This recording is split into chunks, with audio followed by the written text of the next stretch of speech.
Hello and welcome to Taking It to the Next Level, a Minnesota Collegiate DECA podcast, where we will discuss the world of DECA and talk to professionals about what makes someone successful in today's world.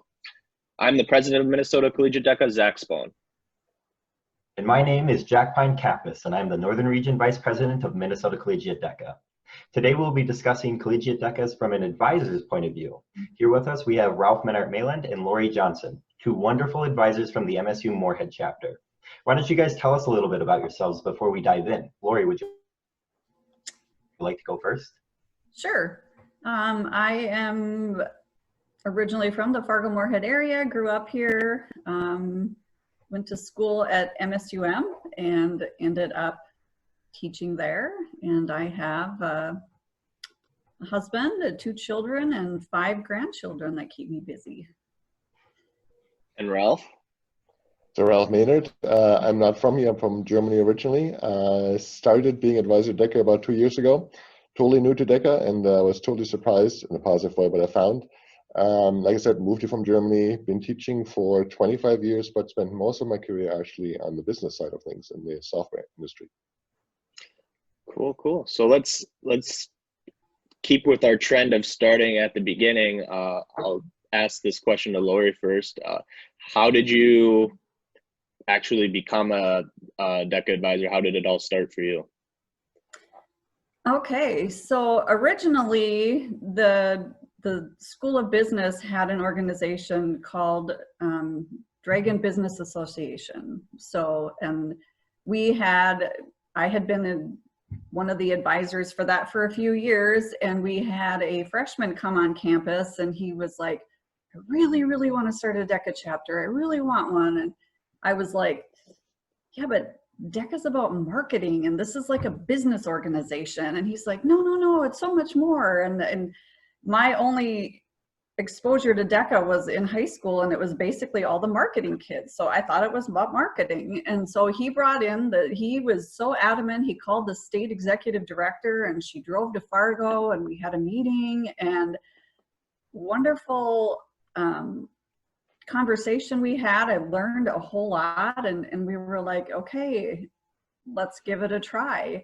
And there was a big learning curve. I mean, DECA is a whole living organism with all these things and conferences and events. And I mean, it took a while to kind of wrap our minds around what it was, but it's amazing. And I am so thankful that he persisted and really didn't give up on being able to start a DECA chapter.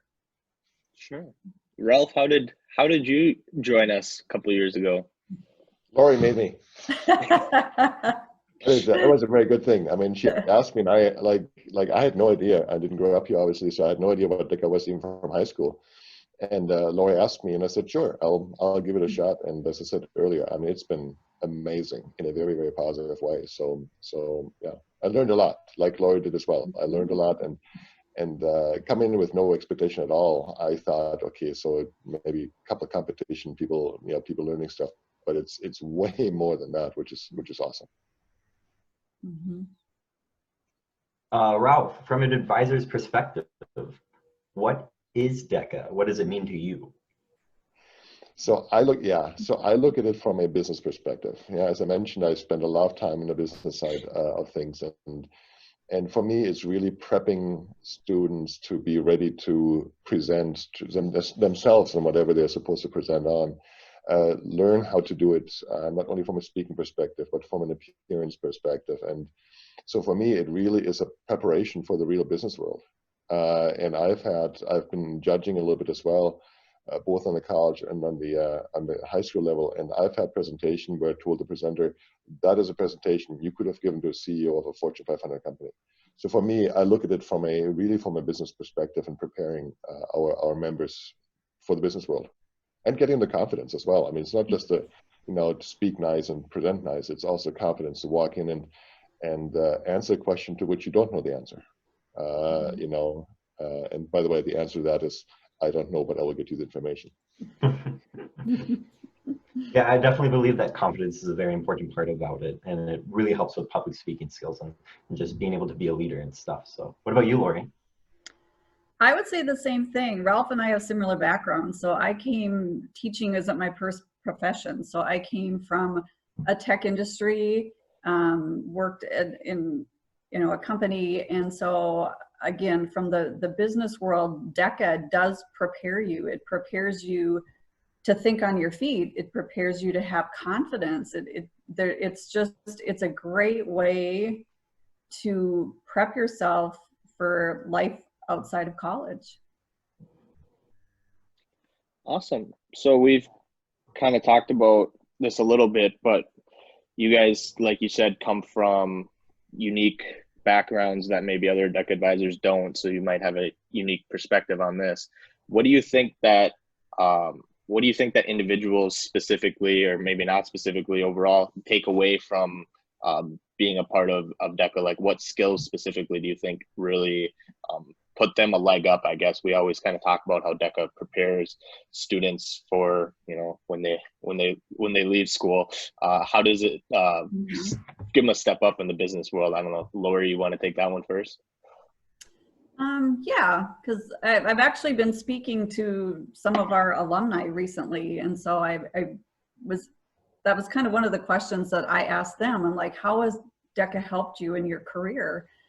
And a lot of them said in the interview process. I mean, because that's kind of what DECA is. They're going to throw something at you, and you have to be able to just take a step back and think and talk about it, and just thinking on your feet. Teamwork was a big one. So over and over again, they all say that the competitions and the things that they learned in DECA have all positively impacted careers with every alumni that I have spoken to. Ralph? For me, it's that connection out to the, let's call it the real world, right? Like Lori said, we both come from the business world, and it's very easy when you teach. I teach business law, Lori teaches accounting. It's very easy to stick to the theory or to the background of what we are teaching, which is very important, obviously. But DECA allows us to take that second step and say, listen, you have learned all these things from us and from all the other instructors.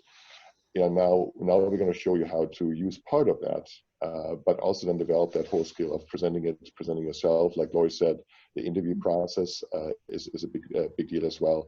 And it comes back to what Jack Pine said as well, this confidence, right? The ability to walk in and say, listen, I know my theoretical stuff. You've seen my grades. You have seen all that stuff. And now I can actually present myself to you, the business person, in a way that makes that business person go, wow, I have somebody who really gets it. And that for me is the big thing, the connection. And many of us, especially in business schools, are always looking for ways to get that connection for students, because we can't just send you out as, with theoretical knowledge, with stuff that we've taught you, which again is very, very important. But if we only send you out with that, we haven't really done our job, especially not on the business school side. So DECA really allows us to do that in an incredibly practical manner, and rewarding to us, and then obviously definitely to our students.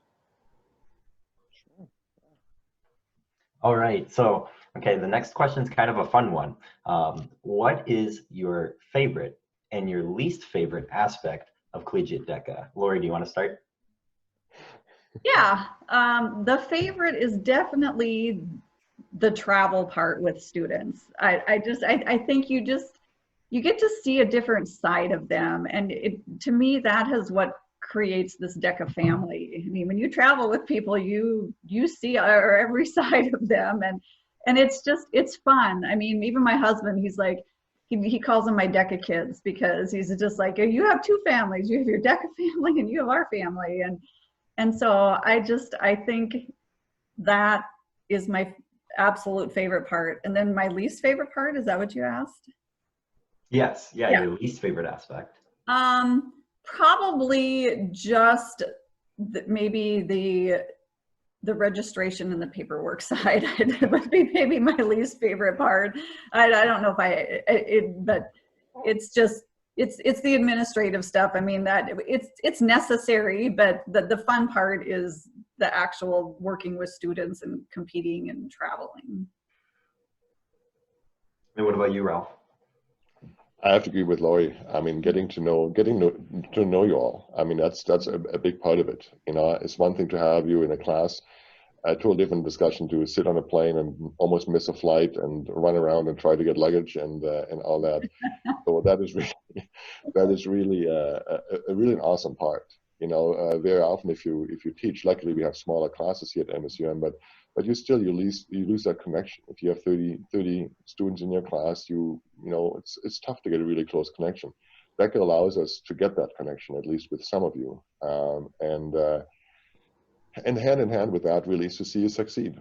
Right? I mean, that's why we're doing this. I mean, it's to go have you go through competition and do really well, or have you go through competition and not do well, but in the next one really do well because you've learned from the first one. So that is just awesome to see from an education kind of perspective and from a personal perspective as well. You know, I'm still in contact with people who have graduated. It's only been 2 years, but they're still in contact, which is awesome. Least favorite part of on my side, I don't do much of the paperwork. Lori does that, luckily. But you know, getting the whole group somewhere, and that's always a joyful thing. And to be honest, this year especially, you know, not being able to go to internationals, you know, we had it all planned out like everybody else, but not being able to do that was a bummer, not just for you guys, but for us as well, because you know we wanted to see you and see you, you know, shine at internationals as well. Yeah. But overall, it's an awesome experience. I mean, it's really cool. And I would say that for members or students being involved in DECA, you definitely make connections that you would never make with faculty otherwise. Like I would never imagine just being in a class with Lori or Ralf that I would be as close to them as I am. I mean, it doesn't work that way. So like they've definitely said, traveling with them and working with them during DECA has definitely built connections you wouldn't otherwise have, for sure. So building off of this kind of a little bit, what is either of you's favorite or most memorable maybe DECA experience? It can be something really small, it can be a whole trip. We'll start with Ralf with this one. I think it was state this year, you know, in a little resort in Alexandria, Minnesota. And at some point we realized, you know, that we did well, that you did well.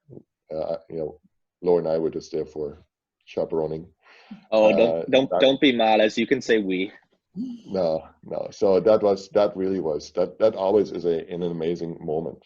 You know, and it's not to beat out others, but to do well and to see that as an advisor, to see, yep, those are my, sorry, I should say, those are my kids, right?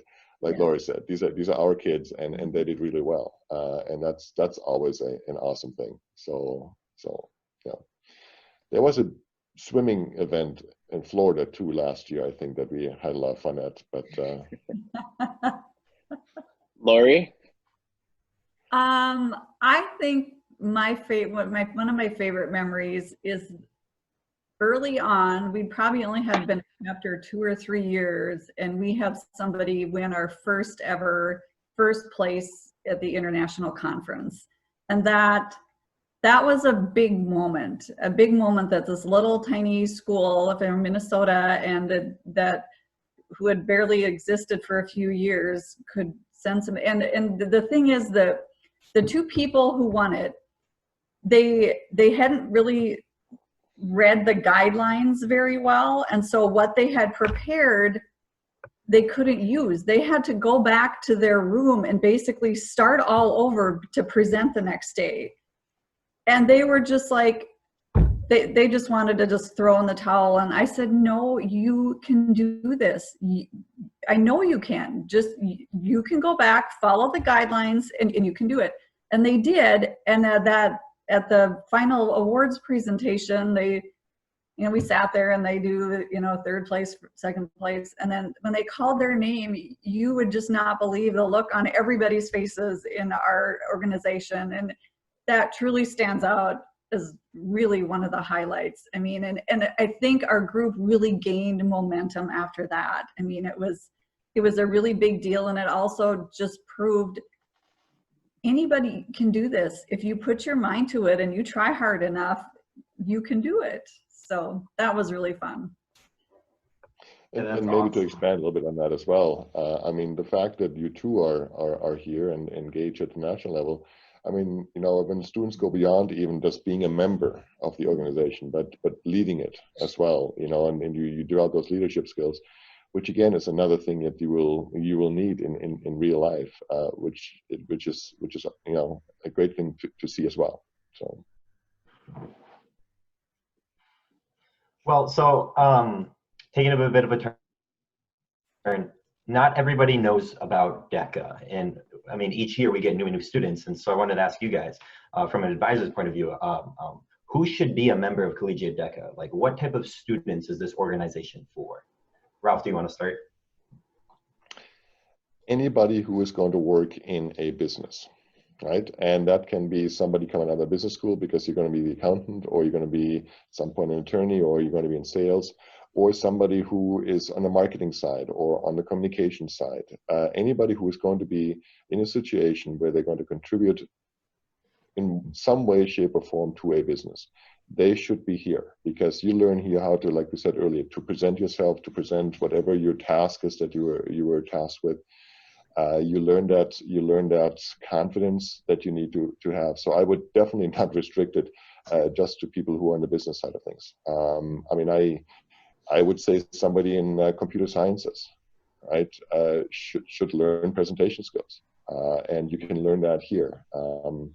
Step out of your box. I mean, it's also nice to see we have, you know, a couple of students who are definitely going to be accountants in their career, but all of a sudden they step out of their, you know, safe zone, and they have a presentation on marketing, or something that's totally different, which is really a challenge, which is what you need to do. So for me, it should never be just limited to a traditional business school. Anybody who's going to work in a business environment can learn here, big time learn here.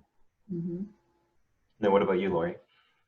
I would definitely second that. I think it doesn't matter what career path that you take, business or non-business, you need to be able to have good communication skills, critical thinking skills, be able to just think on your feet.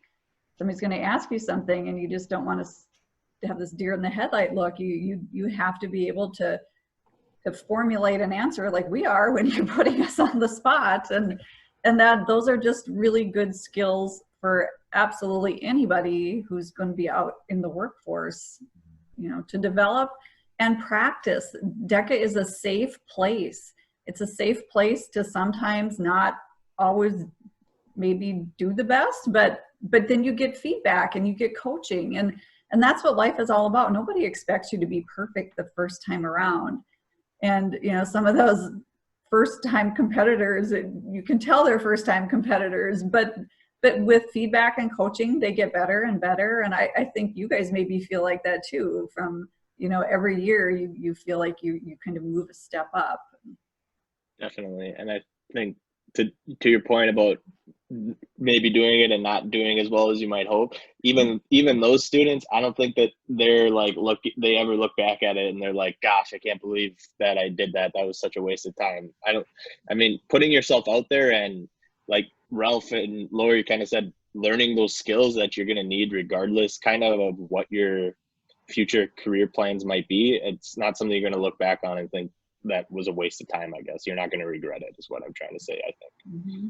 Yeah. I mean, if nothing else, anybody who's ever going to do a job interview, which is like all of us, right, Yeah. should be here and learn how to present themselves and be confident about it. Absolutely. Mm-hmm. Yeah, and just putting yourself out there. I mean, DECA is a great way to do that, and it's a safe way to do that, like you said, Lori. Mm-hmm. Mm-hmm. So we've talked about putting yourself out there and competition a little bit. Do either of you have like favorite events, or like maybe an event that you might think that should be added, or something that you would maybe want to change? It's kind of an open-ended question as far as competition goes. I'll start with Lori, since she has been around DECA competition a little bit longer than Ralph.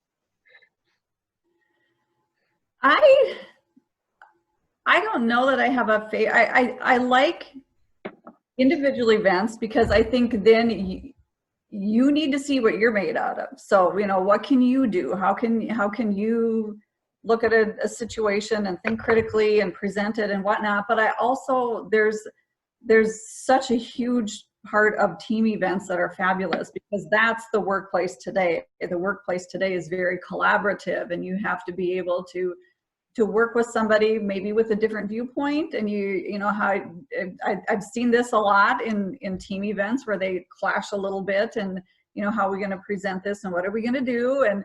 But that's good. That's a learning experience. And sometimes it may go well, and sometimes it may not go well. And either way, you're learning from that. And again, DECA is a safe place to be able to do that.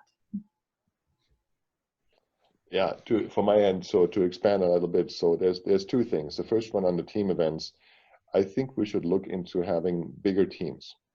Two is interesting. You know, you throw 3 or 4 or 5 together as a team, it is going to get really interesting in a challenging way, and that's more likely something you're going to see in the business environment, right? The two-person teams are, yes, you'll have them, but very likely you'll have like 4, 5, 6, 7 even. So I think we should maybe look at expanding that. The other thing is, and you know, we do our mark competitions here at MSUM. I would like to see a mark competition between high school DECA students and collegiate DECA students. I think it would be really interesting to see that panning out. First of all, it would be nice a recruitment event for the college side, but it would be really interesting to see how that competition would actually work. And I mean that in a literal way, how the competition would work, and how we could challenge the high school students even more, and maybe how they can give a run for their money to the college, to collegiate DECA students as well. I think it would be an interesting experience just to see that. Yeah, so like you said, you both have judged college and high school. I mean, a lot of those kids are super impressive on their own, no matter their age, for sure. So speaking of competition, both of you have judged, like I said, and both of you are experienced professionals. What do you think do you have any tips, I guess, for us members as they kind of prepare for competition? Because I know that that's a big source of anxiety for a lot of members, and maybe that's not always a bad thing, because that means that they do care, they want to do well. But also I think that any sort of guidance also helps as well. So we'll start with Ralf, I guess. Ralf, would you have any tips for students as they kind of prepare for competition? I think relax is probably not the right word, but like Lori said, this is a safe environment, right? So yes, be anxious about it. Have butterflies. That's actually the best way to be anywhere whenever you present. But realize too that you can learn a lot from the judges you're going to be judged by. Yeah, do your best. You know, and it's just human beings. And I mean, like I said, that you're presenting to, I've had amazing presentations. I've had some that were not that good, right? But I've had amazing presentations, and very often the most amazing presentation comes from the person who comes in who is nervous, and you can tell right away that he or she is nervous, and to see them then thrive when they realize they're across from a professional who is not there to take their head off, right? Who's there to actually help. That is big. One of the things that I do as a judge as well, and I think all of us, if not most of us for sure, do it. My grading in competition, you have the number stuff, of course, but I spent a lot of time on my written part to say, okay, you did well sitting, or maybe you should stop fidgeting a little bit, or whatever it is. Again, part of that safe environment to give that information back. And yeah, I don't know whether I gave a good example of what to do, but it's just relax. We're there to help. That's what we're here for. Lori? Can you repeat the question? Yeah, so it's kind of, as students prepare for competition, what do you think that they should be doing, or what should they know as they kind of approach competition as we head to get closer to a state conference here? I think preparing, but there's not a lot of preparing that you can do, because you're just handed a sheet of paper, but as you know, that's why we do our mock competition, and that's why we offer all kinds of prep things for students to do. So even just practicing standing in front of a mirror and reciting your resume or something like that, or anything that you can do to make yourself uncomfortable, which nobody likes to do, but that's Yeah. and again, DECA is such a safe place to do that. I have seen students literally shaking, their face is red and blotchy, and you feel for these students. I just want to stop and like give them a big hug and say it's okay. They're just terrified. But at the end, I wrote right on there, I know you were nervous, but you did it. You did it. And the next time is going to be easier. And the next time after that is going to be easier. And, you know, I think we all feel like that first speech that you had to give, you were just absolutely terrified. So don't give up. And over time, you gain confidence, and it doesn't come. You have to kind of put yourself through a little bit of pain and agony, some people more than others, but it's all worth it. Yeah, and I think that presenting or to whether it's just one person or talking in front of a group, it's always, no matter how much you do it, I think that it's always at least going to be a little bit uncomfortable. But I think learning to be comfortable being uncomfortable, I guess, is kind of important, and that only happens with practice, which is why DECA's so great, because you get those opportunities to do that in a safe place. Mm-hmm. Maybe if I can add one more thing, I mean, as we were talking about what's important, I mean, take it serious, right? I mean, that's the other thing. I mean, this is a serious opportunity to learn, and there's professionals who are going to sit there and who are going to judge you. So take that opportunity serious, not in a way of freaking out serious, but, you know, it's a really an opportunity to hone those skills, you know, and like I said, step outside of your comfort zone.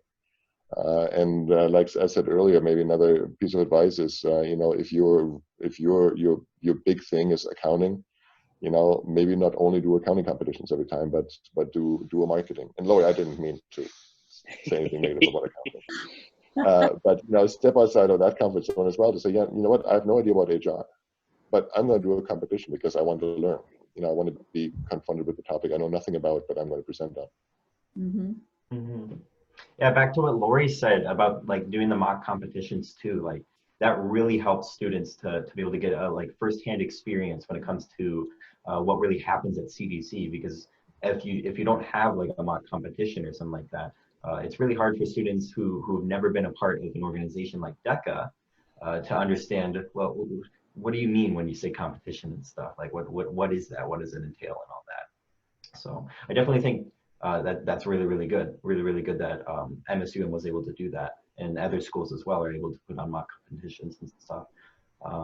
And a big thing about for tips and stuff for students is definitely confidence. It is definitely, if you're able to get out there and maybe you don't fully understand or fully believe what it is what point you're trying to make, but if you can be confident about it and you can deliver it to the judges are going to appreciate that. They're going to look at it and say, wow, you're doing a really good job. So our last question for this session would be, from your guys' perspective, what are you looking forward to in the coming months for DECA and stuff? So Lori, if you want to go ahead and start. Obviously, we're coming up on competition season, so I understand that it might have a different look and feel this year, but I feel like we can be just as excited. You have to just put your mind in, this is what is happening, so we're going to make the best of it. And I think we've got some new members this year, so it'll be fun for them to experience that, you know, for the first time. So, and who knows? Maybe we'll all end up at ICDC. I don't know. We can all hope. So, but yeah, the competition season is fun. I mean, it's fun to work with everybody and prep them, but to go there and kind of see you guys shine. Like Ralf said, last year at state will probably be one of the highlights of my life, that I will look back on that and I'll just be like, wow, that was amazing. Never ever forget that. And all of a sudden you see your students in suits and ties, you go like, wow, that's amazing.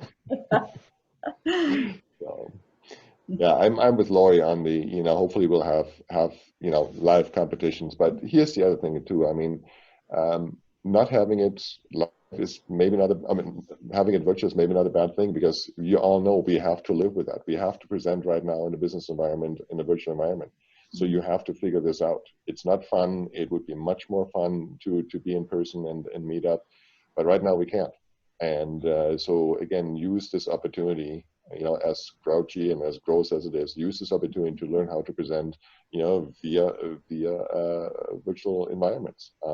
That's what I need to do when I deal with my consulting clients. I have to present and make a case or negotiate whatever it is in this environment. So I'd rather be face to face, but not happening right now. So, but yeah, it would be cool to actually go somewhere and have a competition again. Yeah. So regardless of what the next few months look like, I encourage all of our members to just make the best of it. It's the hand we're dealt, and as leaders, our job is to make the best of it, and we're going to encourage all of you to do the same as well. Yeah, so we're going up on half an hour here, so I think that's a good place to stop. For those of you listening, don't forget that throughout our series of podcasts leading up to the state conference in February, the state officer team will continue to share their stories and stories of others surrounding Minnesota Collegiate DECA. I'd like to thank Lori and Ralf very much for joining us today. As you can see, they're two very great representatives of DECA, and I think that they kind of have a unique perspective and show why it can be so beneficial to our members. And once again, I want to thank them for joining us today. You're welcome. Yeah. I'm Zach Spohn. Alongside me for this episode was JP. Thank you for listening, and don't forget to tune in next time for our next episode. See you then.